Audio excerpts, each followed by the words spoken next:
Crazy Horse Memorial. My name's Tyler. If you guys have any questions, please feel free to ask.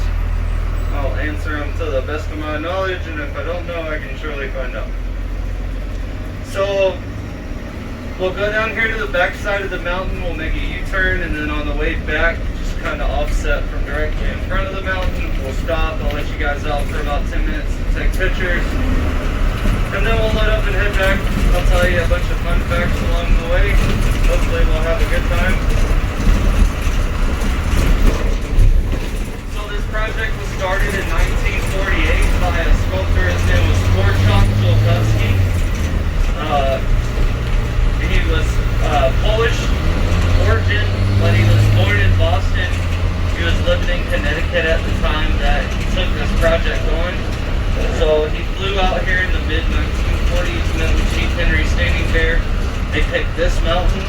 It was a huge half-moon-shaped mountain in the beginning. The land was originally owned by the National Forest Services. And you gotta think of the times again, it was mid-1940s when racism was still a pretty big thing, especially towards Native Americans in this area. So when he asked to buy the mountain and told him what he was going to do with it, they basically laughed in his face and told him he was out of his mind if he thought he was about to carve a Native American into the side of this mountain. But he wasn't going to be stopped, and he really believed in this project, so he thought of a way around it. And he came up with this plan that he would just stake a mining claim on the property because the Mining Act of 1872 states there's no law against the way you shape your mine. So he just shaped his mine into the form of Crazy Horse and turned it into this big memorial. And it worked. He ended up getting the mountain. Ultimately, he acquired a little over 1,000 acres of property out here, which they own present day. So since Korczak passed away in 1982, his wife took over things until 2014 when she passed away, and now two of their daughters are co-CEOs of the entire project. So all the rock and rubble you see around the base of the mountain and all the rock and rubble you see around the back side of the mountain, eventually all of that will be removed and it'll be carved out down to ground level and around the back side as well. So we don't have a timeline for total completion of the monument. Since we are a 501c3 nonprofit, we run off the ticket sales at the front gate and private donations from people like yourselves. So what we do is we make goals on the budget that we have right now that we know we can meet, and we have a 5 to 10 year plan going on right now. So what's encompassed in that 5 to 10 year plan is total completion of hand, arm, his right shoulder that you see facing the museum and welcome center, and then 40 feet of hairline on both sides of his head. So ultimately there will be more than 40 feet of hair on both sides of his head, but that's just what's encompassed in the 5 to 10 year plan.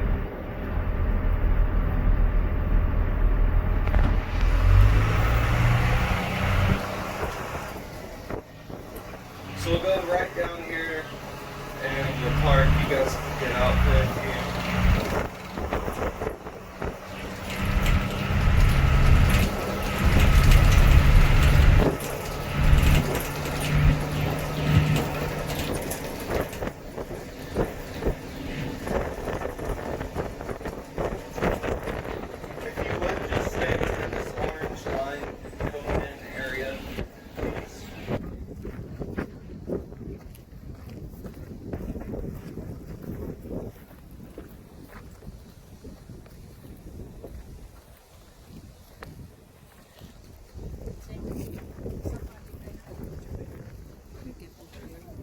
Husband ko, tingnan. Yung Facebook ko dati. Crazy Horse.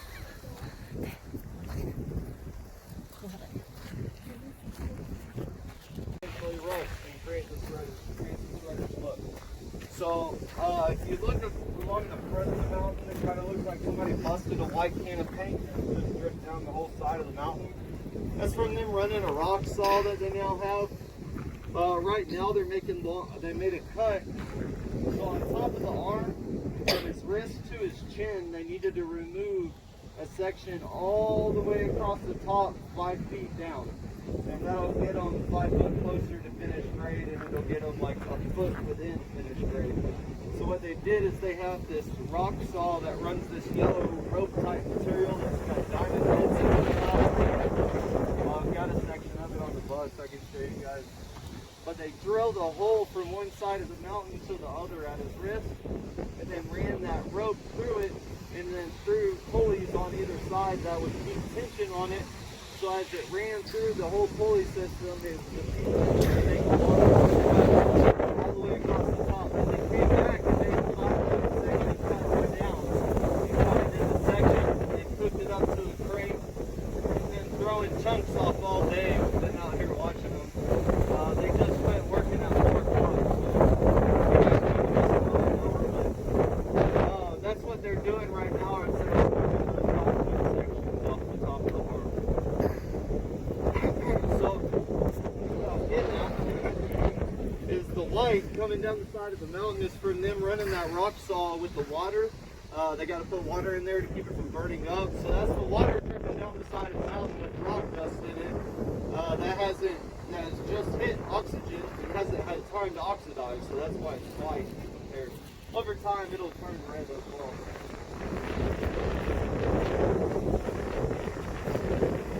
A reflection pond at the base of the mountain. They'll take whatever rock is left over, and they'll build a huge dam or levee, whatever you want to call it, along the front.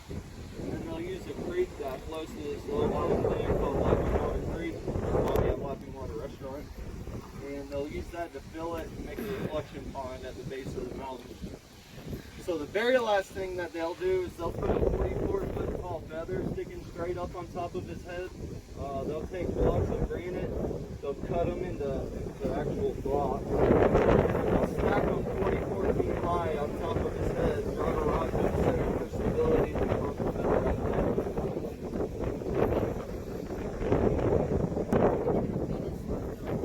So no timeline for total completion. We just set goals on the budget, the money that we have right now, the budget.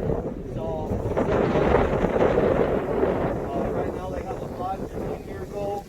They want to finish, have total completion of his hand, arm, his right shoulder that's facing us, and then 40 feet of hair on both sides of his head. So that'll be 5 to 10 years.